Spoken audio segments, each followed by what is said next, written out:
shabaabka ayuu wuxuu u maleeyayba wax dibadda lagu aadi karo ma aha shabaab wax dibadda lagu aadi karo ee waa dhibaato kale oo lugiis uu ku raadsaday waay wuxuu maxkamadda ka hor sheegay in uu awooday inuu ku biiro ciidanka dawladda laakiin wuxuu yiri suul ayaa liiga qaadaya suulkaas liiga qaaday dartiis ma isku dhiibi karo Yurub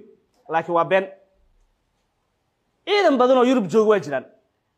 waliba ciidanka dawladda ama dawlad hadaa ka tirsantahay waxa awood u leedahay inaa Yurub tagto shaak ka soo cabtid soo laabatid adoo shabaab ma heli kartaa taas ma heli kartid hadda shabaabku uu ku biiray dartiis wuxuu sheegay inuu arkay nin saaxiibkiis ah oo isku suuq xoolaha ciyaal suuq xoolaha isla ahaayeen shabaab uu ku biiray bacdama ehelkiis ay wadi waayeen kadibna maadaama shabaab ayadoo looga cararayo ayaa ninka la waday ani ninkaasan ku dayanaa uu yiri laakiin wuxuu soo ogeen hadda naaw hadduu ninkaas magaciisa sheego Interpol loo diraya isla biri waa la soo dejinaya isagana hadduu ku biiri lahaa wuxuu sheegay in walaashiis ee Germany jirto isaga hadduu Germany tagi lahaa macnaha in shabaab uu ka soo bax Germany loo wado isaga iyo walaashiis baxarka wada gal lahaayeen oo labadoodaba waa lagala noqon lahaa dhalashada Soomaaliya loo soo celin lahaa haddii kow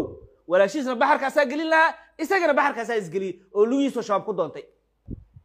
nin shabaab ka tirsanaa hadda Yurub haddii lagu ogyahay waa la soo qaban karaa Interpol loo diraya booliiska caalamiga ah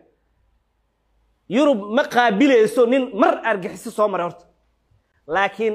nin askari ahaa ama dawladda ka tirsan caadi waa wutay karaa seef waa qofkaas